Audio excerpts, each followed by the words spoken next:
Fala pessoal, tudo bem? Aqui é o Raniel Campos, bem-vindos mais uma vez no canal, bem-vindos ao Teologia e Tradução. Você já ouviu falar de uma mulher que derrotou sozinha, no exercício de lógica e retórica e filosofia, mais de 50 sábios? Eu acredito que não. Se não, hoje nós vamos conhecer Santa Catarina de Alexandria.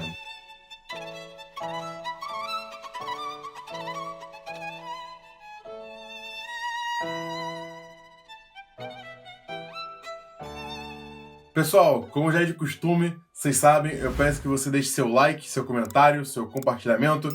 Se você puder e quiser ajudar a gente, você sabe que a gente tem o Apoia-se também, é um canal muito importante para que a gente consiga ter mais recursos aqui no canal, para que a gente consiga se desenvolver e crescer.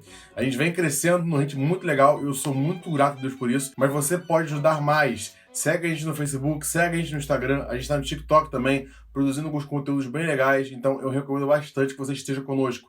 Isso aqui está crescendo e não vai parar. Catarina nasce em 287 em Alexandria, no Egito. Ela é filha do governador local de toda Alexandria. Consequentemente, ela nasce dentro de costumes pagãos e vai se converter mais velha, vai se converter com 18 anos. E ela cresce sendo muito bem educada nas principais artes da ciência, da lógica, então era uma mulher muito culta desde jovem. Com 18 anos ocorre o seu processo de conversão, o qual eu encontrei muita dificuldade em encontrar qual foi. Só que a questão é, ela se converte com apenas 18 anos. E é interessante de saber que naquela época também o imperador Maximus, ele decide fazer algo muito estranho, que é o seguinte: ele define que todas as pessoas devem ir para Alexandria prestar sacrifícios aos deuses. Então, ele lança esse decreto, então começa a ser um mutirão, né, uma peregrinação até Alexandria, para que fosse feito o decreto do rei, porque aqueles que não cumprissem, consequentemente, seriam perseguidos e mortos. Nesse mesmo momento, muitos cristãos começam a temer por suas próprias vidas, e a cidade de Alexandria começa a virar uma grande bagunça. Quando o imperador chega lá, com toda aquela trupe, todas aquelas as pessoas pobres, ricos, a cidade, consequentemente, já movimentada, cria ainda mais movimento, o que acaba chamando a atenção de Catarina. Catarina, nessa época, ela vivia sozinha no Palácio de Alexandria. É interessante a gente reforçar que Catarina, ela tá no palácio sozinha. Eu não achei nenhum registro que fala sobre onde estava o pai dela, mas quando chega toda essa pompa do imperador, juntamente com essas pessoas, fazendo a peregrinação para fazer os sacrifícios aos deuses, Catarina fica abismada com isso. E quando ela vê o imperador caminhando em direção ao palácio, ela mesmo desce e se pergunta: o que está acontecendo? E a partir daí as pessoas vão contar o decreto do imperador, e o imperador lá se aproximando. Nesse momento, quando ele chega, Catarina se põe de frente diante dele e o confronta sobre o que está acontecendo. E ela diz o seguinte: a dignidade de sua posição e os ditames da razão me aconselharam a saudar-lhe, ó imperador,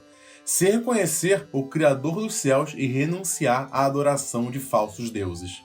No momento que o imperador é confrontado, o imperador Maxentius, quando ele é confrontado com essa declaração de Catarina, eles começam a entrar num grande debate justamente sobre qual era a adoração verdadeira. Catarina adorando ao único Deus, aderindo ao cristianismo, ou o imperador com a sua religião pagã e politeísta. Esse debate ele começa a se acalorar, só que claramente Catarina começa a levar vantagem, trabalhando alegorias, trabalhando metáforas, trabalhando inferências lógicas, e naquele momento, quando o imperador começa a ver que ele está sendo colocado contra a parede, muito constrangido, ele perde um tempo e fala que ele vai ter que se ausentar por um momento, porque ele tem que fazer o sacrifício dele aos deuses, mas depois ele voltaria lá. E desse momento em diante, Catarina ela é levada ao palácio para aguardar o imperador. Ao perceber que ele não teria chances de debater com ela, ele convida secretamente grandes sábios de toda a região para que viessem debater justamente as questões debatidas com Catarina. A partir daí, muitos sábios, com a promessa de receberem riquezas, ouro, prata, estátuas, eles vão e zombam. Acho engraçado o fato do imperador se dar ao trabalho de discutir com Catarina, discutir com uma mulher, e automaticamente aquilo ali começa a intrigar eles, mas o imperador, furioso, diz que aquele que conseguir colocar Catarina em seu lugar, esse será muito bem recompensado. Narra a tradição que 50 grandes sábios vão lá debater e discutir com Catarina, e ela ainda assim sai vitoriosa, onde muitos desses homens se convertem à fé de Catarina. E o imperador, furioso com isso, manda matar esses homens, mas que eles são incentivados a permanecerem firmes através das palavras de Catarina, o que deixa o imperador ainda mais furioso. Maxentius, então, ele vendo que não foram sábios, não foi através da sabedoria, da razão, da lógica, da retórica, nada disso conseguiu ser mais forte que a retórica, que a lógica, que a razão que é exposta por Catarina. Ele decide apelar para o ego dela e ele dá a seguinte declaração: ó donzela nascida da nobreza, pense na sua juventude. No meu palácio estará em segundo lugar, logo após a rainha. Erguer-se-á no centro da cidade, e sua imagem será adorada por todos como uma deusa. Ou seja, Maxentius, o imperador, ele começa a tentar enganar Catarina. Como? Tirando o foco da conversa e levando pro ego, levando pro orgulho, levando pro status que ele imaginou que Catarina gostaria de ter. Porém, ela mais uma vez rejeita o imperador, não querendo nem ser sua concubina, sua esposa, eu não sei preto no branco qual foi o convite, mas não aceitando esse status que o imperador tentou colocar sobre ela. Daí em diante ele se revolta completamente e manda prender Catarina, que fica 12 dias presa sem conseguir comer. E o imperador, muito revoltado, esperando que a partir dessa prisão houvesse paz na sua alma, mal sabia que a sua esposa, que foi em viagem com ele, se consultava com Catarina, porque ela ficava admirada pela posição de fé que aquela mulher tinha. E a esposa do imperador se converte. No momento que ele descobre isso, ele fica completamente furioso. Ele manda matar a sua própria esposa. Ele manda a sua guarda real, manda seus homens de confiança fazerem esse serviço. Porfírios era um dos homens mais próximos do imperador, e é ele que enterra a esposa agora falecida do imperador. Nesse momento, quando ele volta, ele já volta convertido. E ele declara que ele enterrou uma mulher santa, com uma fé genuína, o que frustra ainda mais o imperador, que mais uma vez lança a seguinte declaração: ai de mim, miserável como sou e digno de piedade por todos. Agora, até Porfírios, o único guardião da minha alma e conforto em toda a minha labuta, até mesmo ele foi enganado. A partir daí, Porfírios, ele é condenado à morte. Mas nesse momento, alguns guardas, eles fazem a seguinte exclamação: nós também somos de Cristo, estamos prontos para morrer. E mais pessoas da guarda real do imperador Maxentius é morta naquele momento. E a partir daí, a fúria toma completamente o imperador, que confronta a Catarina e mais uma vez nos traz uma outra declaração. Mesmo que tenha usado de artifícios mágicos para levar a rainha à morte, se agora já voltou ao bom senso, será a primeira dama dentro do meu palácio. Hoje, portanto, oferecerá sacrifício aos deuses ou perderá a cabeça. E a resposta dela foi: faça qualquer coisa que tenha em mente fazer. Encontrar-me-á preparada para aguentar qualquer coisa que seja. Então Catarina aqui, ela assina a sua sentença de morte. Eu não cheguei a falar aqui, eu falei que os sábios foram mortos, narra a tradição que eles foram queimados. Porfírio, junto com a guarda real também, ela é assassinada, a fio de espada, e os seus corpos são jogados nas ruas para os cães. Então, assim, o imperador ele é muito cruel, muito mal nas suas ações.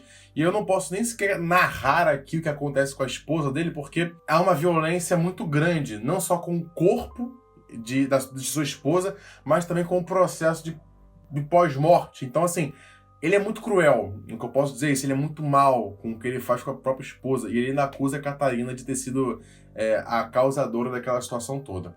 A questão é que, no fim, finalmente, com apenas 18 anos, Catarina ela é decapitada por ordens do imperador Maxentius, encerrando assim a sua jornada de fé.